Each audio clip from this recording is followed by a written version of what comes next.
السلام عليكم. ازيك يا بطل؟ عامل ايه؟ يا رب تكون بخير.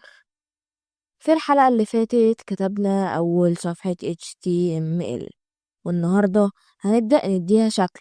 هنضيف صورة وزرار وروابط، ونقرب خطوة بخطوة من الموقع الحقيقي. اللي خلى صفحة الويب جميلة مش بس الكلام، لكن كمان الصور والأزرار اللي الناس بتضغط عليها، والروابط اللي بتوديك من مكان للتاني، وكل دول بنقدر نضيفهم بلغة HTML بكل سهولة. جاهز يا بطل؟ يلا بينا نبرمجها صح. أول حاجة هنعملها هنفتح ملف index.html اللي عملناه في الحلقة اللي فاتت. نفتحه من على VS Code. بعد كده هندخل جوه البادي وهنكتب image اللي هو اسم ده. طب ايه الايمج دي؟ احنا النهارده الاول هنتعلم الايمج، ازاي نضيف ايمج او صورة للموقع، وازاي نضيف لينك اللي هو رابط للموقع برضو، او بutton اللي هو زرار. اول حاجة هنبدأ بيها وهي الايمج. هنيجي في البادي، جوه البادي وهنكتب IMG، وهنيجي على اول واحدة ونتك انتر هنلاقيه عمل لنا الوسام ده. يعني ايه الوسام ده؟ هنشرح كل حاجة فيه. اول حاجة وهي السورس. يعني ايه السورس؟ السورس دي مهمتها ان هي رابط او اسم ملف الصورة اللي احنا هنضيفها. يعني انا بكتب اسم الصورة هنا جوه السورس. نيجي لتاني حاجة وهي الالت، وده وصف للصورة، بيظهر لو الصورة مش متحملة او كتبنا اسمها غلط او مفيش نت. انا مثلا بنزل في الفولدر بتاعي صورة، بنبحث هنا على جوجل وبنختار اي صورة براحتنا. انا اخترت صورة طبيعية وبنتك كليك يمين عليها وسيف ايمج از، وبنحفظها في الملف اللي احنا عاملين فيه index.html. اهم حاجة بنحفظه فين؟ في ملف index.html. الملف اللي احنا حطينا فيه index.html نفسه هو الملف اللي هنحط فيه الصورة. تمام. انا نزلت الصورة ديت خلاص. هنيجي هنا عند السورس وهكتب اسمها. كل واحد طبعا مسمي صورته زي ما هو عايز، عارف اسمها. انا مسميها 8/4. هي الصورة هي اللي انا نزلتها. حتى لو فتحت الفولدر من هنا اشوف هي نزلت فين، هي نزلت جنب الاندكس بتاعي. ممكن ناخد rename copy.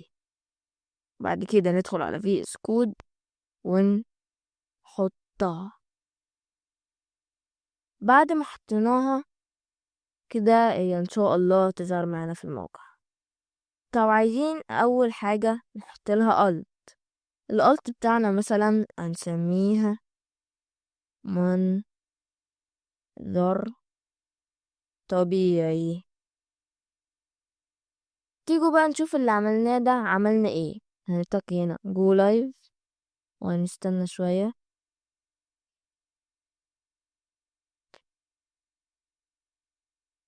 فتح معايا الناتج اللي انا عامله زي ما انتوا شايفين. طب بصوا اهو انا عملت غلطة، وشايفين مكتوب هنا منظر طبيعي. طب ايه المنظر الطبيعي دي وجنبها صورة؟ هيبقى هنا مكتوب على الألت منظر طبيعي، عشان هي لو في حاجة غلط في الصورة يظهر لي كلمة منظر طبيعي. انا يا ترى غلطت في ايه؟ هنفتح الفولدر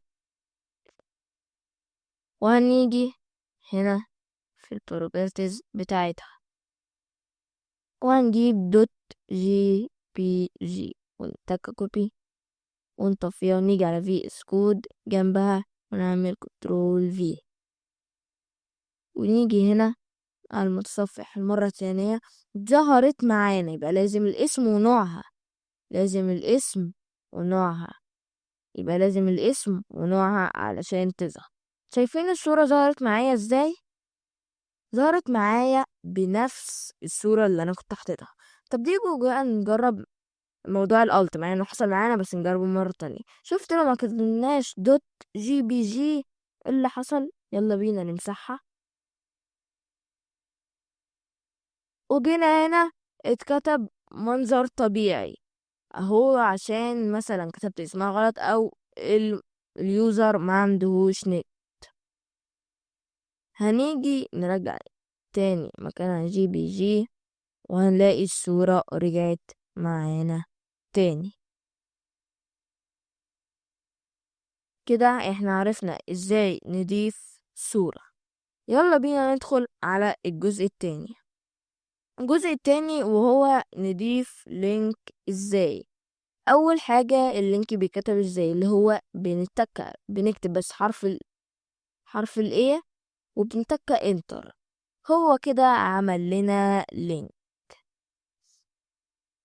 طب يا ترى ايه ال href؟ كلمة بضغط هنا هي اللي هتظهر للمستخدم، ولما يضغط عليها هيتحول للرابط اللي فيه href. يلا بينا نجرب. لو هنا فتحنا المتصفح بتاعنا وعملنا تاب جديدة، وجينا عايزين ناخد لينك جوجل، هنكتب هنا جوجل، هنبحث عن جوجل وهنتك كليك يمين.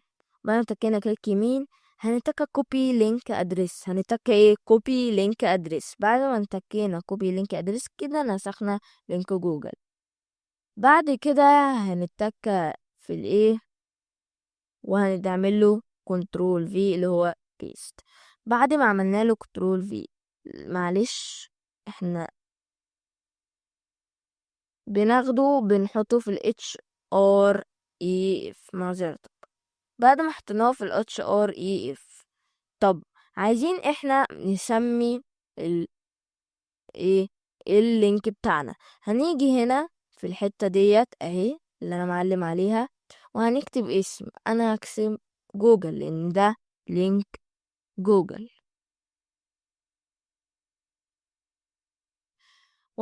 نيجي على المتصفح بتاعنا، هنلاقي هنا في لينك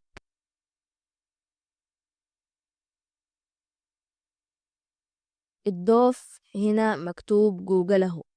طب تيجوا نجرب لو تكينا مثلا على جوجل،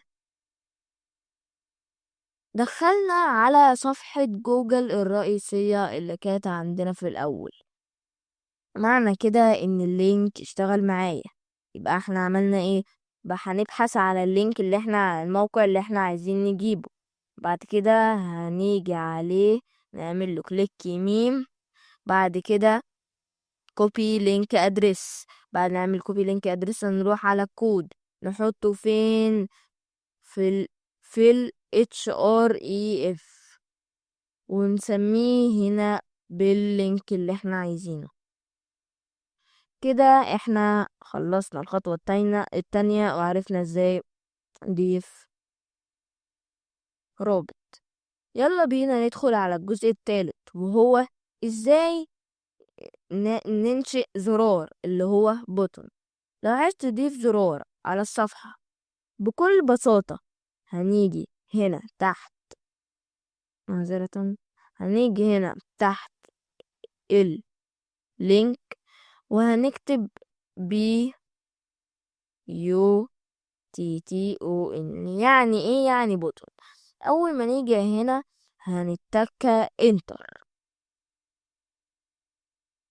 شايفين هنا المسافة اللي انا معلم عليها بالماوس دي اللي هنكتب فيها لما يظهر لليوزر اللي هو المستخدم هيظهر البوتون ده باسمي. انا مثلا هنا هتك زر، انا هسميه مثلا كده. الزرار مش بيعمل حاجة دلوقتي، لكن لما ندرس جافا سكريبت بعدين هنقدر نربطه بوظيفة أو حركة.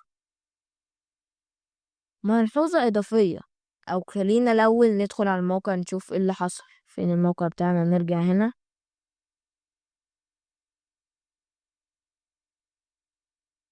أهو ظهر لنا جوجل. ظهر لنا اهو لما عملنا ريفرش، ظهر لنا زرار زر اهو عندنا. اكبر لكم اهو، ظهر لنا زر. لما بتك عليه ما بيعملش اي حاجة، هو اكشن بس ان في بوتون. طب احنا عايزين نخليه يشتغل، هنيجي عند الكود، ودي الملحوظة الإضافية اللي كنت هقول عليها. ممكن كمان ندمج الزرار مع الرابط. تيجوا نجرب، يلا بينا. هنيجي في اللينك، وبعد ما حطينا اللينك بتاعنا هنيجي هنا ونعمل انتر، ونيجي برضو هنا ونعمل انتر عشان تبقى المساحة بتاعتنا معانا. هنا هنمسح ولا هنجيب كلمة جوجل كنترول اكس يعني قط، وهنجيب نمسح كلمة زر، وهنجيب البوتون ده زي ما هو هنحطه هنا. هنجيب هنا برضو هنكتب بوتون وهنتكة انتر. جوه البوتون ده هكتب جوجل. هنيجي يلا بينا نجرب على المتصفح بتاعنا ونشوف ايه اللي هيحصل. يلا بينا نيجي على المتصفح بتاعنا، جينا شايفين الزرار ده، اللينك مش ظاهر بس ظاهر بوتون مكتوب عليه جوجل. تيجوا نجرب نضغط عليه. تيجوا نجرب. اول ما اضغط على الزر ده نقلي لصفحة جوجل. كده احنا خلينا بدل ما تظهر لينك بشكل وحش شوية، هنيجي خليناه على شكل بوتون. متكتين على جوجل لنا لينك الجوجل. احنا كده النهاردة اتعلمنا 3 عناصر أساسية بتدي الصفحة طابع تفاعلي وجمالي. اتعلمنا أول حاجة image اللي هي صورة، وتاني حاجة A اللي هو رابط، وتالت حاجة button اللي هو زرار. دي بداية حقيقية لتصميم صفحات ويب شكلها جذاب.